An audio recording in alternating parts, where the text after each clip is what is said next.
Topicant, designed to unravel the very notion of time, the axis of all experience, the frame that gives your existence meaning, direction, and inevitability. Topic 1.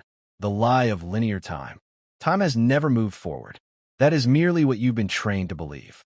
You measure it with clocks, calendars, wrinkles on skin, and the erosion of stone, but those are just decaying references, not time itself.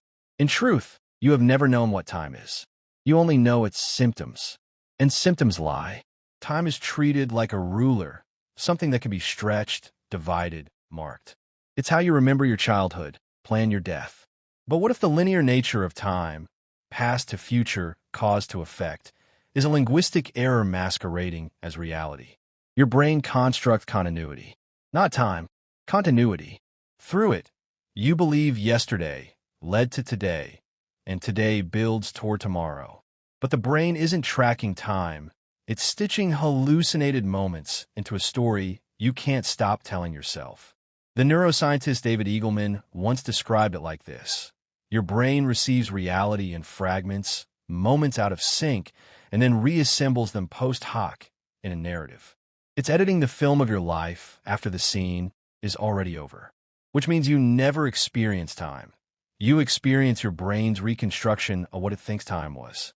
In 1979, Libet's experiments revealed something obscene. Your brain makes decisions before you are aware of making them. Up to half a second before you believe you chose to act, your brain has already begun acting. You are late to your own will. You are retroactively inserted into your own decisions. You are a ghost haunting a body pretending to be linear. Think of the past. Right now. Go ahead. What do you see? Not the past itself, only memory. And memory is a weaponized fiction. Every act of recall is a reconstruction. Each time you remember something, you are rewriting it. Memories decay, not because of time, but because your brain rewires its own map each time it loads the file. The past that guides you isn't real, is a decaying loop, an overwritten hallucination, a false lighthouse. Time becomes more vicious when we ask physics to define it. Einstein showed that time bends. Under the influence of gravity, time slows. In 1971, Haffel and Keating flew atomic clocks around the Earth and found that clocks in motion ticked more slowly than those on the ground. Time is not constant. It is not reliable. It changes based on speed and gravity. It is no longer a shared experience. Two people moving at different velocities or positioned in different gravitational fields exist in different times, not metaphorically, literally. And what about the future? Do you think it comes later? In quantum mechanics, particularly in the experiments surrounding quantum entanglement and delayed choice, particles behave in ways that imply the future can influence the past. Wheeler's delayed choice experiment, a variation on the double-slit experiment, suggests that how you choose to observe a particle in the present determines its state in the past, which means time at the quantum level doesn't flow. It folds. It waits to be defined. What happens to cause and effect in a world where the effect can rewrite the cause? You build your life like a line. Birth to death, school to work, love to grief. But this is a fantasy of order, a soothing shape to trick you into tolerating entropy. The thermodynamic arrow of time, that beloved law that states the universe is always increasing in entropy, is only a statistical likelihood, not a rule. It holds most of the time, but not always. On the subatomic scale, time is symmetrical. It can move forward or backward. The laws of physics do not require time to move in any particular direction. So why does it feel like it moves forward? Because memory only runs one way. Because your perception is chained to a decaying nervous system. Because language demands tense, past, present, future. But nature does not. The mathematician Kurt Gödel, who shattered the foundations of logic with his incompleteness theorems, also devised a solution to Einstein's field equations that allows for closed time-like curves. In essence, paths through space-time that circle back on themselves. A universe where time loops. A universe where there is no before and after. Only recursion. You think you're progressing. You think you're aging, growing, moving. But if time is not real in the way you were told, then you are not progressing. You are trapped in a chamber of decaying repetition, mistaking the echo for a journey. What if every moment you've ever lived is happening at once, right now, but your brain only allows you to look at one frame at a time? And if so, who is choosing the order? What happens when your mind glitches, when you experience déjà vu, that eerie sensation you've been here before? Some chalk it up to memory errors, but some studies suggest it may result from the brain's predictive coding system malfunctioning, processing the present as if it were the past. A corruption in the simulation. An echo misfiled. Walls is misfiled. Your entire experience of time is mediated by wet matter, neurons, hormones, organs that will rot, which means the concept of time itself may be no more stable than a fever dream. When you sleep, time warps. A 5-minute nap can feel like an hour. A dream can stretch across years. But your eyes were shut for seconds. The speed of time is a myth. It has no speed, only perception. What if the real measure of time is suffering? Not clocks, not stars, not orbits, but agony. The longer the pain, the deeper the sense of time, which means time isn't outside you, it is you. And if you're dreaming your own time into existence, then what happens when you stop? What is left when the clock stopped ticking not outside you, but within? Were you, if time was never real? Excellent. We continue the descent with topic 2, tearing apart the fragile illusion of selfhood, the idea that you are one coherent, continuous you. Topic 2, the myth of the self. You believe you are someone. You say as if it means something. You speak of your thoughts, your memories, your decisions, your life. But there is no you. There never was. What you call the self is a narrative hallucination held together by pattern recognition and emotional residue. You are a meat machine pretending to be a ghost. Neuroscientist Anil Seth describes consciousness as a controlled hallucination. Your brain isn't receiving reality.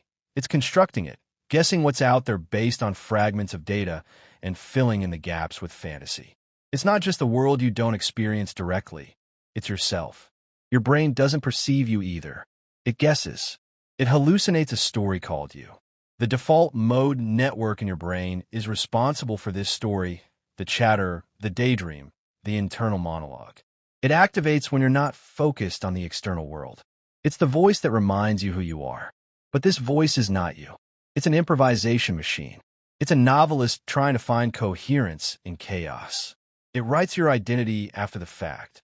Always too late, always too linear, always too neat. In split-brain experiments, researchers like Michael Gazzaniga severed the corpus callosum, the bridge between the brain's hemispheres, to study severe epilepsy. The result? 2 minds in one skull.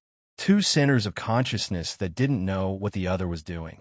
And yet, the left hemisphere, the language center, invented explanations for behaviors it did not initiate. The patient would perform an action prompted by the right hemisphere, and the left hemisphere would fabricate a reason. I wanted to do that. Confabulation. A lie believed sincerely. So if half your brain can lie to the other half and call it intention, what makes you think you are unified? Where's the I? There's no anatomical seat of the self. No cluster of neurons label me. The prefrontal cortex, the amygdala, the hippocampus, all are involved in decision-making, memory, emotion, but none of them are you. Damage any one of them, and you change. Personality shifts. Preferences mutate. Entire memories evaporate. So if you can be fundamentally altered by brain trauma, drugs, tumors, or magnetic stimulation, what is the self but a fragile contingency? Your preferences aren't yours. They are patterns, born of genetic odds, environmental accidents, cultural indoctrination, and neurological quirks. You love the music you love because of what played when your brain was soft and forming. You fear what you fear because evolution tuned your body to survive ancient landscapes. The choices you make are echoes of systems you do not control, and yet you feel free. But free will, like self, dissolves under scrutiny. In Benjamin Libet's experiments, the readiness potential, a buildup of neural activity, occurs before the conscious decision to act. You think you chose to press the button, but the button was already being pressed. You're just along for the ride. Sam Harris calls it a puppet that loves its strings. But the illusion goes deeper. Memory, that sacred archive of the self, is not a recording. It is reconstruction. Every recall is an edit. Every reflection is a rewrite. What you call your identity is an unstable memoir authored by a faulty narrator. In 2013, researchers at Northwestern University demonstrated how easily false memories can be implanted. People remembered events that never happened, even vividly, because a trusted source insisted they had. You are so desperate to be consistent with your past that you will fabricate it. And what about dissociative identity disorder, formerly known as multiple personality disorder? One body, several selves, each with their own voice, memories, preferences. Functional MRI scans show different brain patterns for each identity, different physiological responses. Some need glasses, some don't. Some speak different languages. Who, then, is the real person? What if you are not one self, but many, and only one gets the microphone at a time? The philosopher David Hume said it best in the 1700s. When he looked inward, he found no self, only a bundle of perceptions, sensations, and fleeting thoughts. No core, just noise. Modern neuroscience agrees. The self is an emergent property, like a rainbow. It appears only under certain conditions, from a specific angle. It looks solid, but try to touch it, and your hand goes through nothing. You do not possess your thoughts. They appear. You do not author your desires. They arise. You do not even own your awareness. It is borrowed, temporary, dissolving each night in sleep and again in death. And yet you say I. What is I? A word? A delusion? A grammatical convenience? What if you're not the thinker of your thoughts, only their echo? What if the story of you is just that, a story? And what happens when the story ends? Who disappears? In a topic 2, recommended next, the unreliability of memory, the illusion of perception, or the fiction of language. Excellent. We continue the descent with topic 2, tearing apart the fragile illusion of selfhood. The idea that you are one coherent, continuous you. Topic 2. The myth of the self. You believe you are someone. You say I as if it means something. You speak of your thoughts, your memories, your decisions, your life. But there is no you. There never was. What you call the self is a narrative hallucination held together by pattern recognition and emotional residue. You are a meat machine pretending to be a ghost. Neuroscientist Anil Seth describes consciousness as a controlled hallucination. Your brain isn't receiving reality. It's constructing it, guessing what's out there based on fragments of data and filling in the gaps with fantasy. It's not just the world you don't experience directly. It's yourself. Your brain doesn't perceive you either. It guesses. It hallucinates a story called you. The default mode network in your brain is responsible for this story, the chatter, the daydream, the internal monologue. It activates when you're not focused on the external world. It's the voice that reminds you who you are. But this voice is not you. It's an improvisation machine. It's a novelist trying to find coherence in chaos. It writes your identity after the fact. Always too late, always too linear, always too neat. In split-brain experiments, researchers like Michael Gazzaniga severed the corpus callosum, the bridge between the brain's hemispheres, to study severe epilepsy. The result? 2 minds in one skull. 2 centers of consciousness that didn't know what the other was doing. And yet, the left hemisphere, the language center, invented explanations for behaviors it did not initiate. The patient would perform an action prompted by the right hemisphere, and the left hemisphere would fabricate a reason. I wanted to do that. Confabulation. A lie believed sincerely.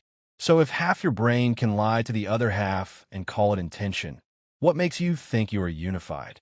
Where's the I? There's no anatomical seat of the self. No cluster of neurons label me. The prefrontal cortex, the amygdala, the hippocampus, all are involved in decision-making, memory, emotion, but none of them are you.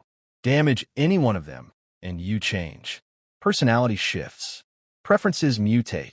Entire memories evaporate. So if you can be fundamentally altered by brain trauma, drugs, tumors, or magnetic stimulation, what is the self but a fragile contingency. Your preferences aren't yours. They are patterns, born of genetic odds, environmental accidents, cultural indoctrination, and neurological quirks. You love the music you love because of what played when your brain was soft and forming. You fear what you fear because evolution tuned your body to survive ancient landscapes. The choices you make are echoes of systems you do not control, and yet you feel free. But free will, like self, dissolves under scrutiny. In Benjamin Libet's experiments, the readiness potential, a buildup of neural activity, occurs before the conscious decision to act. You think you chose to press the button, but the button was already being pressed. You're just along for the ride. Sam Harris calls it a puppet that loves its strings. But the illusion goes deeper. Memory, that sacred archive of the self, is not a recording. It is reconstruction. Every recall is an edit. Every reflection is a rewrite. What you call your identity is an unstable memoir authored by a faulty narrator. In 2013, researchers at Northwestern University demonstrated how easily false memories can be implanted. People remembered events that never happened, even vividly, because a trusted source insisted they had. You are so desperate to be consistent with your past that you will fabricate it. And what about dissociative identity disorder, formerly known as multiple personality disorder? One body, several selves, each with their own voice, memories, preferences. Functional MRI scans show different brain patterns for each identity, different physiological responses. Some need glasses, some don't. Some speak different languages. Who, then, is the real person? What if you are not one self, but many, and only one gets the microphone at a time? The philosopher David Hume said it best in the 1700s. When he looked inward, he found no self, only a bundle of perceptions, sensations, and fleeting thoughts. No core, just noise. Modern neuroscience agrees. The self is an emergent property, like a rainbow. It appears only under certain conditions, from a specific angle. It looks solid, but try to touch it, and your hand goes through nothing. You do not possess your thoughts. They appear. You do not author your desires. They arise. You do not even own your awareness. It is borrowed, temporary, dissolving each night in sleep and again in death. And yet you say I. What is I? A word? A delusion? A grammatical convenience? What if you're not the thinker of your thoughts, only their echo? What if the story of you is just that, a story? And what happens when the story ends? Who disappears? And a topic 2, recommended next, the unreliability of memory, the illusion of perception, or the fiction of language. We descend now into topic 3, an assault on memory, the fragile scaffolding upon which your entire reality is constructed. If your memories are false, then who are you? And who were you ever? Topic 3, the fabricated archive, memory as invention. Your memory is a liar. It does not record the past. It forges it. What you recall is not what happened.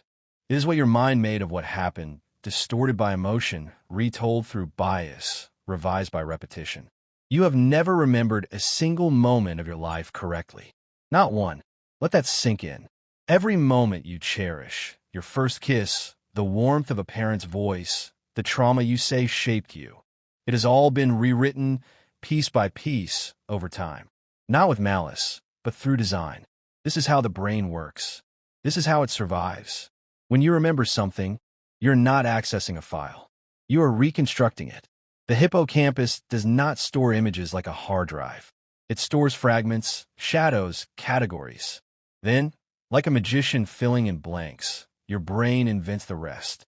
Each time you recall a memory, you risk corrupting it. Studies by Elizabeth Loftus show how easily false memories can be implanted. Participants were convinced they had been lost in a mall as children, despite the event never occurring. They described the event in detail. The fear, the people, the rescue. None of it was real, yet their minds believed. They felt it had happened. So tell me again, how much of what you remember happened? And how much was manufactured? Even flashbulb memories, those burned-in recollections of traumatic or shocking events, decay. After September 11th, Researchers interviewed Americans about where they were when the towers fell. 1 year later, 2 years later, 10 years later, their answers changed. Details vanished, timelines warped, people inserted themselves where they never were. Memory is emotional propaganda. What served your ego survives. What does not vanishes. Consider the case of Clive Waring, the man with the most severe amnesia ever recorded. Due to a viral brain infection, his hippocampus was destroyed. He cannot form new memories. He lives in a 30-second loop. Every time he wakes up, it is for the first time. And yet, he can still play the piano. He can conduct music. He can love his wife. Procedural memory remains muscle, emotion, instinct. But his sense of self, his continuity, is shattered. So ask yourself, if memory forms identity and memory can be erased, replaced, rewritten, then what are you?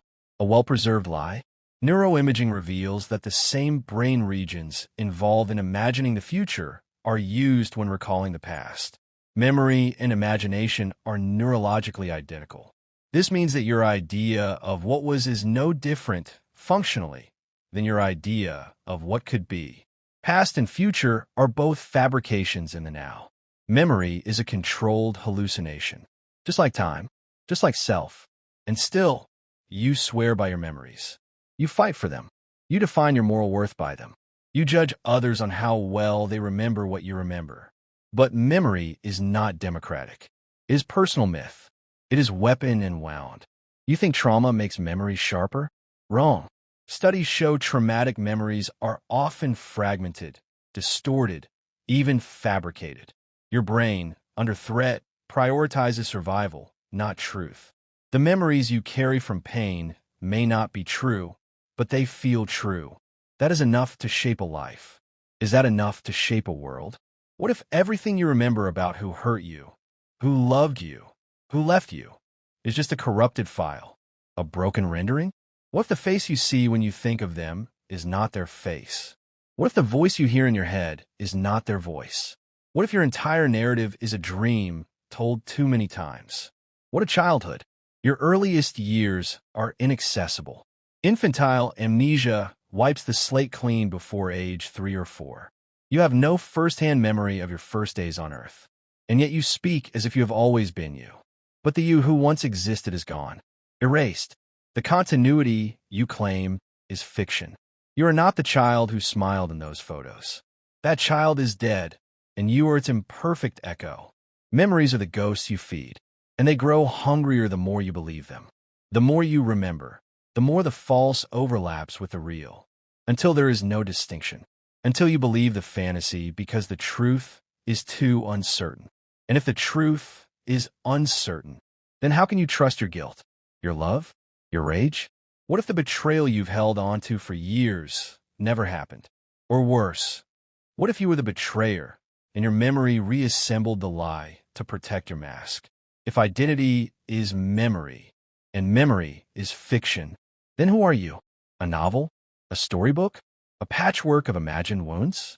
How many times have you remembered something wrong and built your whole life around the mistake? And if you discover tomorrow that your core memory, the one that drives your sense of justice or loss or purpose, was false, would you let it go? Or would you cling to it because without it, there is only silence? And what happens in that silence when no story rises to define you? Who speaks then? End of topic 3. Ready for topic 4? Suggested descent. The illusion of perception. How nothing you see, hear, or feel is truly what it seems. We descend now into topic 4. A dismantling of perception, the very mechanism by which you believe the world exists. What if nothing you experience is real, and your senses are not windows, but walls? Topic 4. The perception prison seeing without knowing. You think you see the world. You think your eyes give you truth. That light enters, travels through the lens, stimulates your retina, and shows you reality. But you do not see reality. You see a rendering. Your brain is not a passive receiver of the world. It is an active sculptor.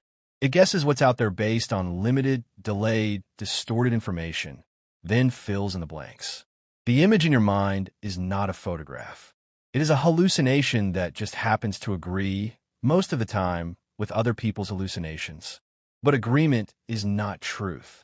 Consider this. Your eyes have a blind spot, a literal hole in your vision where the optic nerve connects to the retina. And yet you don't see a hole. Why? Because your brain fills it in automatically without asking. It guesses what should be there based on context. And you believe it, every moment, without question. If your brain is willing to invent a piece of your vision and pass it off as real, what else is it inventing? Take color. You think red is real? That blue exists outside your skull? Color is not a property of objects. It is a construct, a translation of wavelengths into experience. A strawberry reflects light around 430 to 480 Hz. Your brain interprets that reflection as red. But some animals see ultraviolet. Some see polarized light. Their world is colored by frequencies you cannot even imagine. To them, your red does not exist. So which version of reality is real? None of them. All of them. Color is not out there. It's a hallucination tailored to your nervous system. Touch is no different. When you hold something, you believe you feel its surface. But atoms never touch. The sensation of pressure is the repulsion between electrons. You never actually make contact with anything. What you feel is force.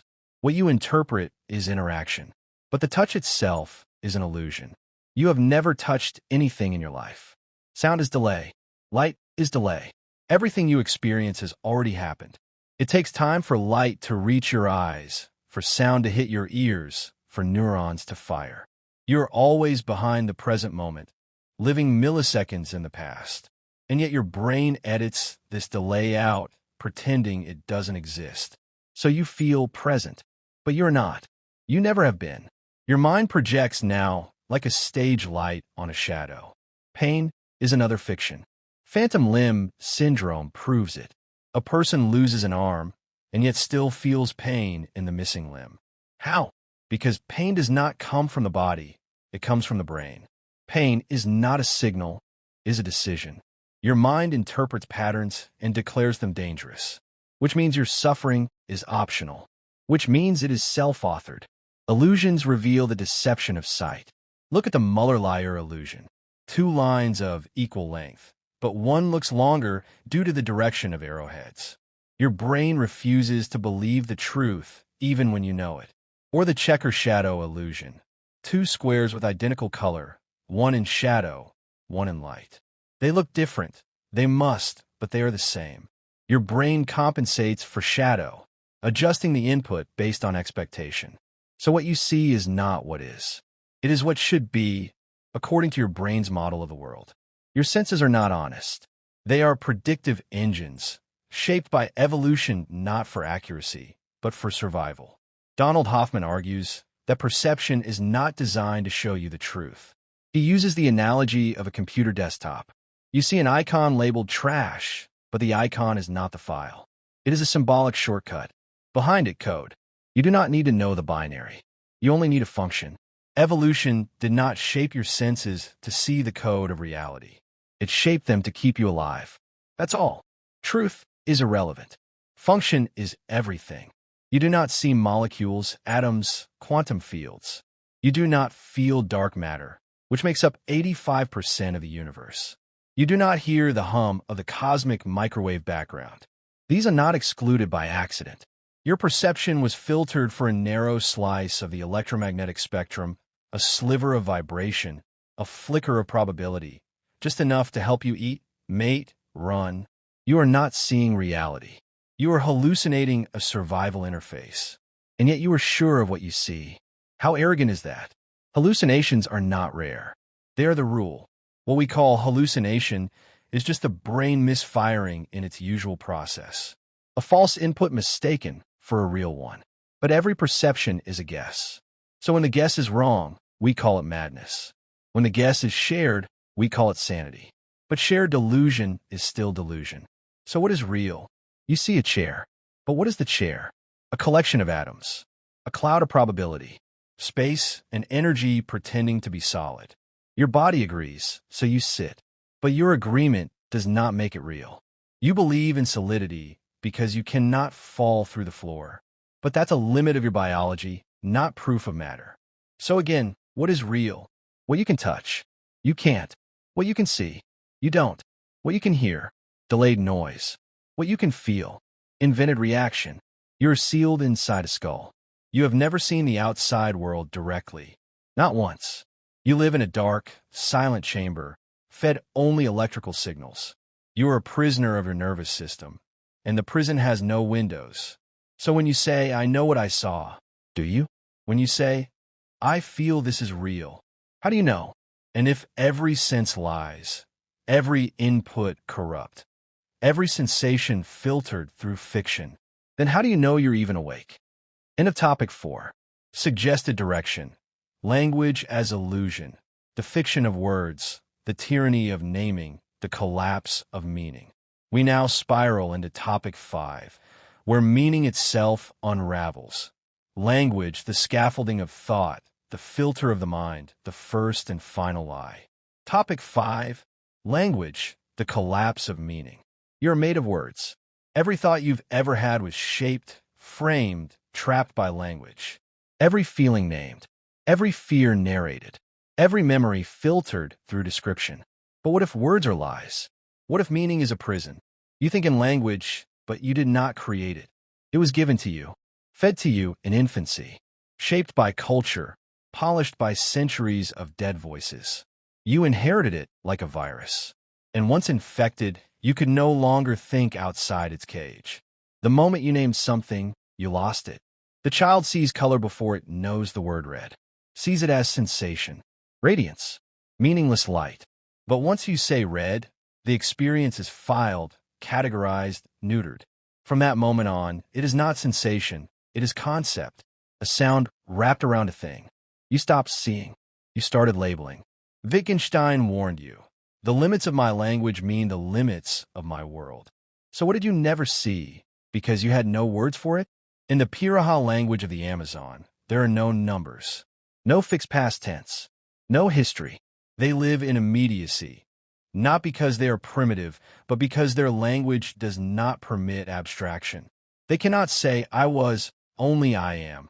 What does that do to the self? If your language didn't allow you to speak of yesterday, would it still exist? In Orwell's 1984, Newspeak eliminates words to eliminate thought. No word for freedom. No concept of freedom. This isn't fiction. It is principle. If you cannot name your pain, you cannot rebel. If you cannot define your grief, you cannot grieve. Language is not neutral. It shapes what you notice. It shapes what you can notice. You think words describe reality? They do not. They distort it. Try describing silence. Try describing love. Try describing death without metaphor, without symbol, without retreating into poetry. You can't, because language is not made for truth. It is made for transmission. It is compression, reduction, a lossy file of what cannot be said. Words are placeholders for absence. We say tree, but what does that sound, really? It is not the bark, or the leaves, or the wind moving through branches. It is not the tree's death in a storm, its germination, its scent. All of that is lost. Tree is a cheap mask, a digital shortcut. You are not seeing reality. You are seeing labels for reality. And worse, you believe them. Language is recursive. We use words to describe words. We define terms with other terms. At no point do we ever escape into objective meaning. Try looking up a word in the dictionary. Every definition leads to more words, which lead to more. There is no final truth. Only symbols endlessly pointing to other symbols. A snake eating itself. Ferdinand de Saussure called it the arbitrariness of the signifier. The word dog has nothing to do with the animal. It could just as easily be glorp or zat. The connection between word and object is arbitrary, learned, enforced, believed, but never real. So what does it mean to say, I love you? What does it mean to scream help? What does it mean to whisper a prayer, alone in the dark, into a universe that may not be listening? Every time you speak, you engage in an act of translation, from thought to sound, from image to grammar. But even your thoughts are made of language. You cannot think what you cannot say. And what you cannot say, you forget how to feel. What if language doesn't expand your world, but contracts it? What if the moment you named the divine, you killed it? What if the moment you said self, the illusion began? The Zen koans try to fracture language with paradox. What is the sound of one hand clapping? What was your original face before you were born? Not because they are nonsense, but because they are antidotes. Anti-language, a way to break the trance of meaning. Meaning is a hallucination. We assign it like currency. We inflate it. We defend it. But it's not real. Language cannot hold truth. It can only circle it. The Tao Te Ching opens with this warning. The Tao that can be spoken is not the eternal Tao. That which can be named is not the real. And yet, you speak. You use words to define your pain, to demand justice, to cry out for love. But the words are scaffolding, not substance. You believe someone when they say, "I'll never leave you." You believe the sentence has power. But language cannot bind time. Words cannot carry permanence. They vanish the moment they are heard, and already they are misunderstood. Two people hear the same sentence and imagine two different meanings. So what did you ever really hear? And if language collapses, if all the words fall into ash, if no one understands the other, if you wake up one day and your own thoughts are incoherent noise, who will you be then? End of topic 5. Suggested direction. The body as deception. The myth of physical unity, control, and ownership. We descend further into topic 6. Your body, the one thing you are told, is undeniably you. But what if it isn't? What if the flesh is not your anchor, but your cage? Topic 6. The body you never owned. You point to your body and say, "This is me." But what if that's the oldest lie of all? Your body is not yours. You didn't build it. You didn't choose its shape, its sex, its limits, its decay. It arrived uninvited, with a clock already ticking. And from a moment you first opened your eyes, you were held hostage by its signals. Hunger, pain, shame, lust, fatigue. You do not control your body. You negotiate with it. Start with the basics. Your heart beats without your permission. Your lungs expand on their own. Your gut digests food without consulting you. The overwhelming majority of what your body does happens outside of your awareness. So who, exactly, is in control? You think of yourself as inside the body, behind the eyes, somewhere in the skull. But there is no central you in the brain. Neuroscience has searched. The self isn't in the prefrontal cortex, the thalamus, the amygdala. It's not in the pineal gland, despite centuries of mystics pointing to it. You're not a pilot in a cockpit. You are not driving the machine. You are the machine, pretending to be a driver. Or worse, a passenger watching a dream. And yet you feel ownership. You say, "My hand, my face, my name." But these are grammatical illusions. Your body is not your possession. It is you, and it is not you. It is constantly replacing itself. Every 7 years, nearly every cell in your body is replaced. The skin, the liver, the blood, all swapped out. You are a ship of Theseus, sailing under the flag of a name that refers to nothing constant. So who are you now? The self you believe in was built on sensations, but those too are deceivers. Consider proprioception, your sense of where your body is in space. It feels effortless, but it is not. It is the result of constant background computation.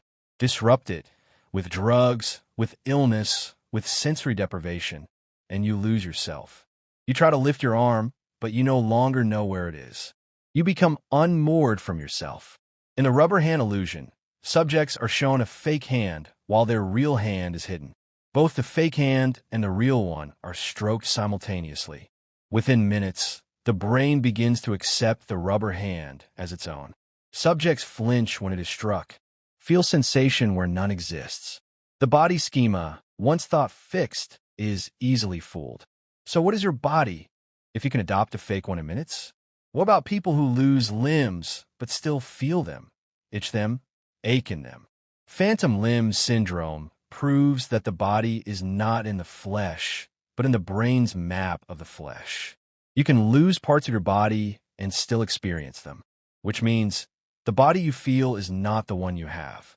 You are haunted by a version of yourself that no longer exists, and yet you trust your senses.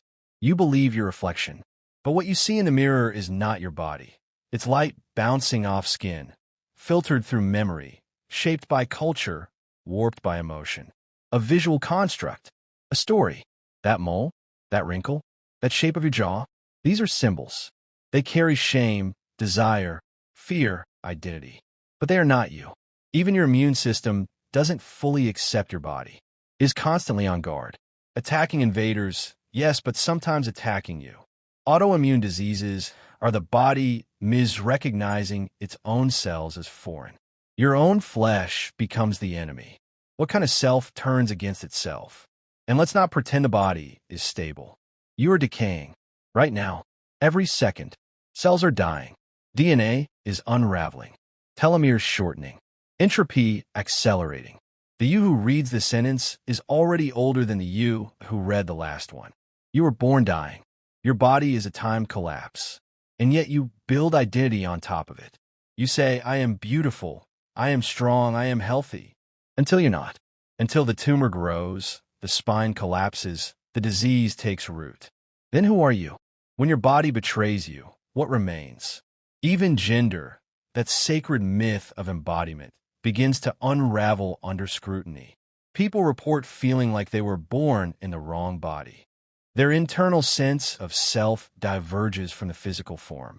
Neuroscience backs this up. Studies show structural brain differences in transgender individuals. So which is real, the flesh or the mind? And if the mind is more real, then the body is a mask. And masks can be removed. Consider the out-of-body experience, reported in trauma, near death, and certain meditative states. People rise above themselves, see their bodies from the outside. Neuroscience links this to disruptions in the temporoparietal junction. When this area is stimulated, patients report dislocation from the body, floating, observing, detached. So your sense of being in your body is not fundamental. It's neurological. And if it can be disrupted, it was never absolute. You're only here because your brain tells you you are. And what a control. You lift your hand and say, I chose that. But studies show that muscle movements begin milliseconds before you're aware of choosing them. Libet's readiness potential, again, the decision is made unconsciously. You are informed afterward. You're not in control of your body. You're catching up to it. And the moment you try to stop, to hold your breath, to resist hunger, to deny lust, your body retaliates. You shake, you sweat, you break. It will win, because it never belonged to you. You're a pattern flickering in meat. You are a whisper writing bone, and when the matter rots, so do you. So when the neurons fail, when the muscles weaken, when your bladder leaks, and your eyes dim, and your spine curls, who will you be then? What remains when the cage collapses? End of topic 6. Suggested next step, dreams and the illusion of waking reality, where even consciousness fractures. We now descend into topic 7, a place you visit every night but never understand, dreams. What happens when the boundary between waking and sleep no longer holds? Topic 7, dreams, the lie you wake up to. You think you're awake right now, but how do you know? You say, because I remember falling asleep, because I feel present, because I can think clearly. But you felt that way in dreams. You've walked through cities that didn't exist, spoken to the dead, flown without fear, suffered, loved, died, and only later realized it was fiction. So what if this is too? You spend a third of your life asleep. A third of your existence unfolds in a realm where logic bends, physics breaks, time warps. You speak with people who aren't alive. You touch things that don't exist. You feel fear and ecstasy over nothing. And while dreaming, you rarely doubt it. Because reality is not about truth. It's about coherence. Your brain doesn't check if something is real. It checks if it makes sense within the current simulation. And if it does, it accepts it. That's why you don't question why your dead grandmother is in your kitchen, why gravity is reversed, or why your house is floating over a violet sea. Until you wake up, and that sense of real transfers instantly to the next hallucination. This one, the philosopher Descartes asked, how do I know I'm not dreaming? His answer, I think, therefore I am. But what if dreams think too? If you can reason, question, remember, suffer in a dream, doesn't that mean the mind persists even within unreality? You don't wake up because something feels wrong. You wake up because something stops agreeing with your memory. That's all it takes to shatter a dream. So again, how do you know this isn't one? Consider this. In dreams, impossible things feel ordinary. You breathe underwater. You speak to shadows. You accept the unacceptable, and it feels right. Lucid dreamers, those who become aware they are dreaming, can fly, alter physics, conjure lovers, walk through walls. But even lucidity doesn't make it more real. It only makes the illusion interactive. Now imagine, what if you became lucid here? Would you change? Would gravity obey you? Would time? Or are you dreaming someone else's dream? The neuroscience of dreaming is even more disorienting. REM sleep, where most vivid dreams occur, is marked by high cortical activity, often as intense as waking life. The visual cortex lights up, emotional centers surge, but logic centers, the prefrontal cortex, dim. This is why you accept absurdities. Your filter is off. The narrative is allowed to bend. What if that filter never turned back on? What if the world you call waking is just another layer of coherence? People with narcolepsy and REM sleep behavior disorder experience waking dreams. They hallucinate their rooms filling with people, monsters, voices. They see ghosts, intruders, childhood pets. They scream but cannot move. And they remember it, clearly, vividly. Reality collapses into dream. Dream bleeds into day. Your brain does not need sleep to dream. Only dissociation. Only misfiring. Only belief. Consider the false awakening. The dream in which you wake up, start your day, eat, dress, go to work, only to later realize you were still asleep. These can happen multiple times, stacked like mirrors. Dream within dream within dream. Each one feeling as real as the last. So how many layers down are you now? Do you remember waking up today? Or did you just assume you did? And why do you never die in your dreams? Is it because the dream must protect the illusion of continuity? Or because your brain cannot simulate the absence of self? You can fall. You can be shot. You could drown. But death, true death, never arrives. You always wake up before. Always. Because death is not a story your mind can finish. And if you did die in a dream and didn't wake up, how would you know? Wouldn't this world, this moment, this voice just be the next hallucination? You think waking is special, that it is pure. But waking is just another mode of perception. A hallucination agreed upon.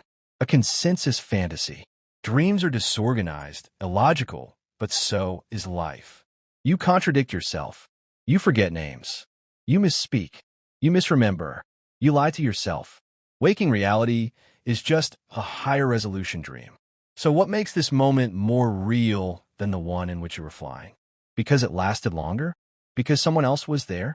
But there are people in your dreams. There is memory, emotion, time. If you can grieve in a dream, doesn't that grief feel real?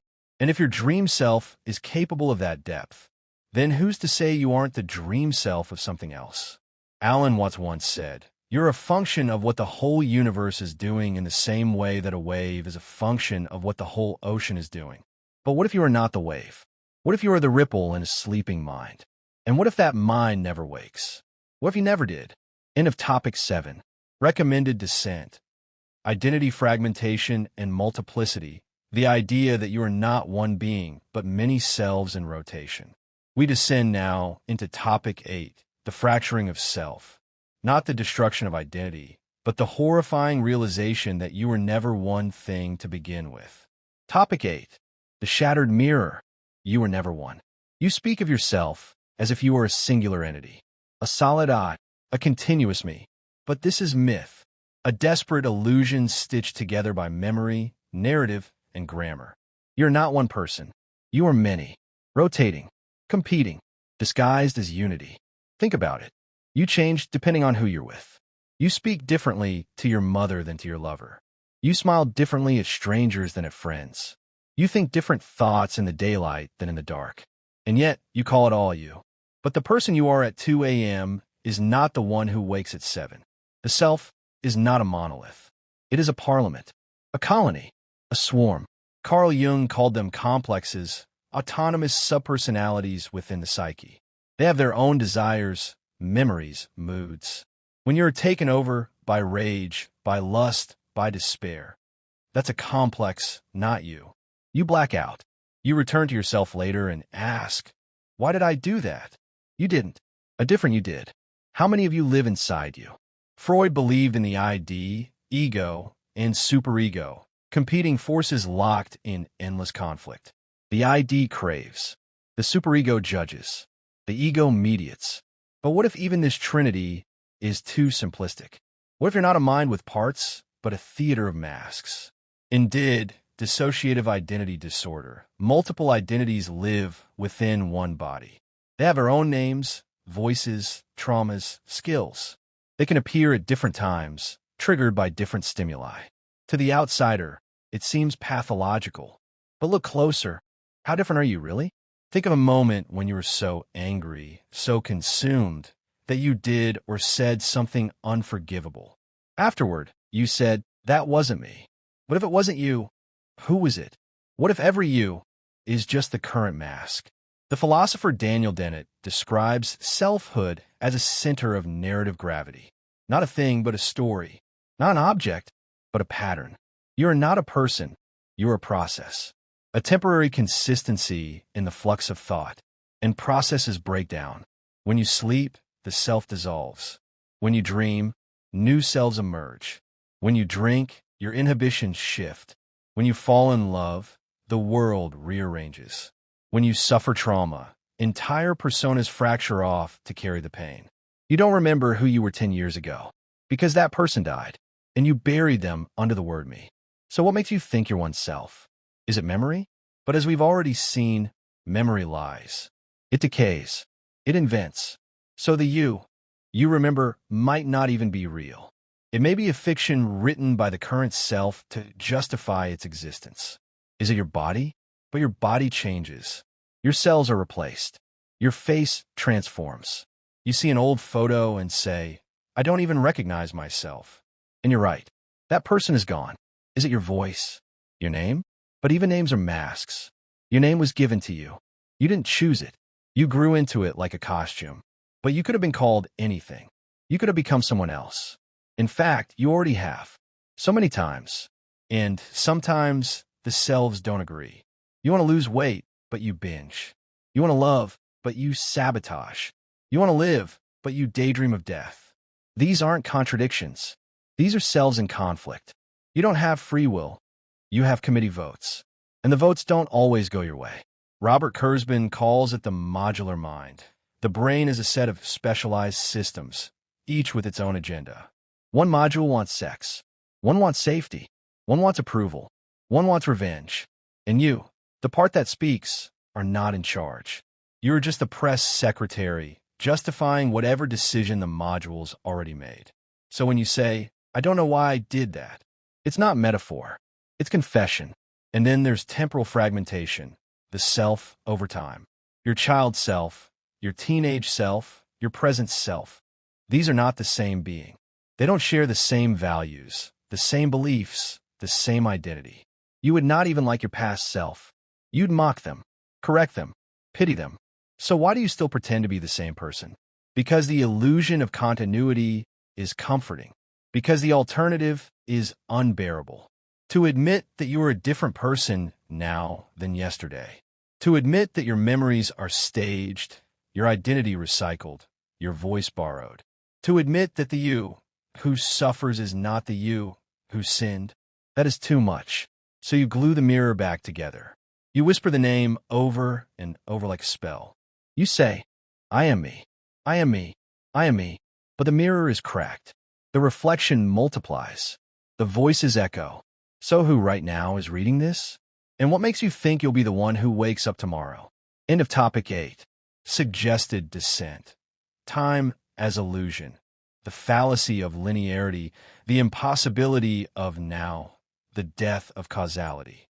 We descend now into topic 9. Into the most comforting lie of all time. The illusion that things happen in order. That there's a past, a present, a future, that you are moving through it forward. What if none of that is true? Topic 9. Time, the myth of the moving now. You believe in time like a religion. You live by its calendar. You measure yourself by its units. You organize your memories around its flow. You mourn the past. You dread the future. You beg for more. But what if time is not real? What if now is a hallucination and the future never comes? Start with the basics. Physics has no place for the present. In Einstein's theory of relativity, time does not flow. It does not pass. It simply is a dimension like space. There is no universal now. Every observer carries their own clock, their own timeline. Two people moving differently through space experience different nows. What you call the present is local, subjective, non transferable. So what happens to your idea of this moment? Where does it go when someone else's clock disagrees? You imagine time as a line, past, present, future. But in block universe theory, the past, present, and future already coexist. They're all equally real. The universe is not moving forward. It is already complete. Every moment that ever existed, every second of your life, is still there, right now, just beyond your reach. You are not traveling through time. You are experiencing fixed coordinates in order, like a needle skipping across a vinyl record. So what does that make free will? What does that make death? If the moment of your death already exists in the block, then what exactly are you hoping to outrun? You say the past is gone, but memory brings it back. You say the future is open, but fear closes it. You say, I'm here now, but the brain takes 80 milliseconds to process sensory input. The now you feel is already over by the time you feel it. Your consciousness lags behind the world. Every experience is already old. You are never in the present. You only remember it. And yet you live in fear of losing time. But time cannot be lost. It cannot be saved. It cannot be spent. Those are metaphors, borrowed from money. But unlike money, time has no substance. It is not a thing. It is an idea, an organizing fiction, and you are its slave. The neuroscientist David Eagleman showed how the brain creates time subjectively. In moments of fear, time seems to slow. During routine, it speeds up. When you're bored, time stretches. When you're dying, it flashes. Your perception of time depends not on the clock, but on your state of mind. So what does that say about time? What does it say about your life? You believe the past causes the future. That causes precede effects. That one thing follows another in neat succession. But in the quantum world, causality shatters. In delayed choice experiments, particles behave as if they know the future. Your decision about how to measure them after they've already moved changes what they did. As if the past is rewritten by future choices. If the future can alter the past, what does that make memory? What does that make you?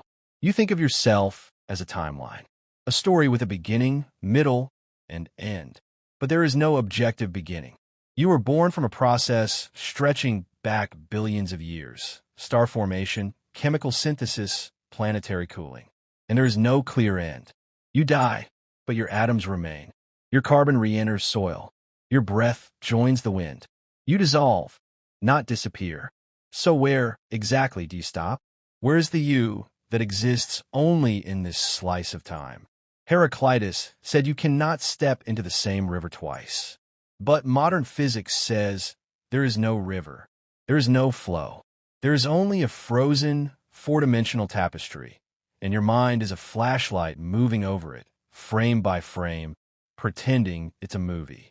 You believe the future is open, that your decisions matter. But what if they don't? What if every action you will ever take has already been taken? What if this choice to read this, to believe it, to question it, was already woven into the fabric? You say, I'll do better tomorrow. But what if tomorrow is not real? What if it's just a place your mind invented to store guilt, to delay despair, to hide from the reality that everything you will be already is? Time is not your enemy. It is your executioner. It gives you just enough illusion of movement to keep you from noticing the trap.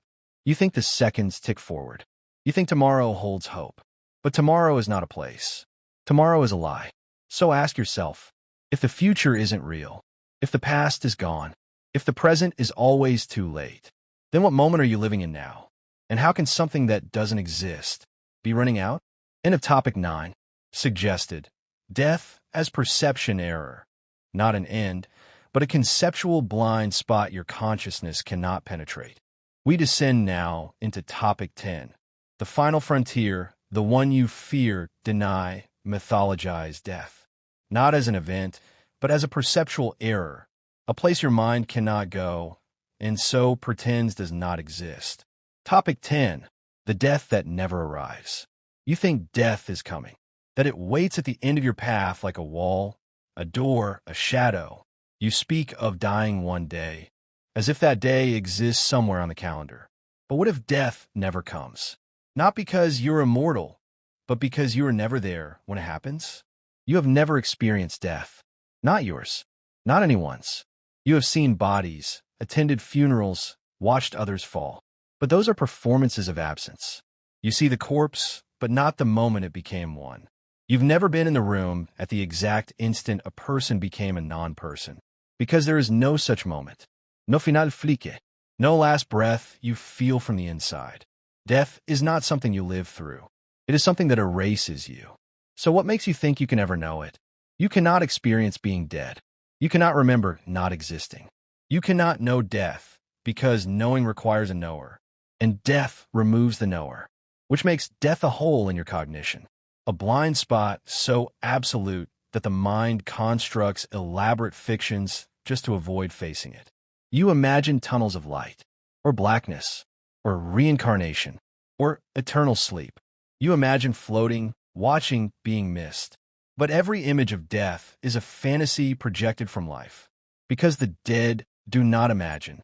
They do not observe. They do not anything. Death is not an event you experience. It is the end of experience, and your brain cannot process that. Consider this. When you fall asleep, you disappear. Hours pass without your awareness. You do not miss them. You do not experience the gap. It simply isn't there. Now imagine falling asleep and never waking up. From inside, nothing changes. No fear, no pain, no desastre. That's death. But you never get there. You're always on this side of it, always imagining it from the living perspective, which means you're always wrong. Every time you dream of death, it is a simulation, a rehearsal for a play that never performs. Epicurus wrote, "Death is nothing to us, for when we exist, death is not, and when death exists, we are not." But even this offers false comfort, because what you fear is not death itself, but the idea of death, the erasure of narrative, the end of you. And so, you ask the impossible question, what will it feel like to die? But this question contains its own negation, because to ask how something feels is to imagine being there for it. But death is defined by the absence of you. It doesn't feel like anything, because there is no one left to feel. No weaknesses, no thoughts, no time, and yet you've been close. People who die on operating tables report lights, tunnels, voices. But these aren't glimpses of the afterlife. They're confabulations. The dying brain discharges, neurons misfire, the self scrambles for narrative. And then, if resuscitated, it invents a story, a way to tie off the horror of almost being unmade. Near-death experiences are not death.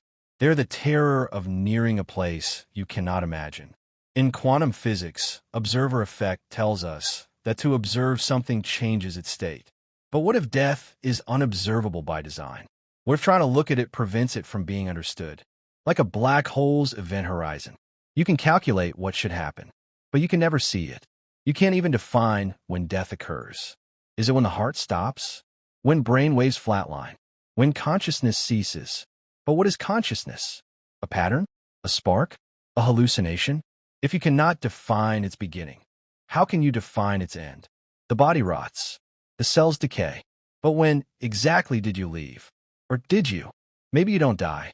Maybe the you reading this never ends, because the only version of you that can imagine death is the one still alive.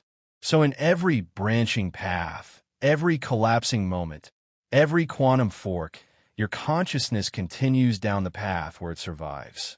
This is quantum immortality, not eternal life, but eternal continuity from your own perspective.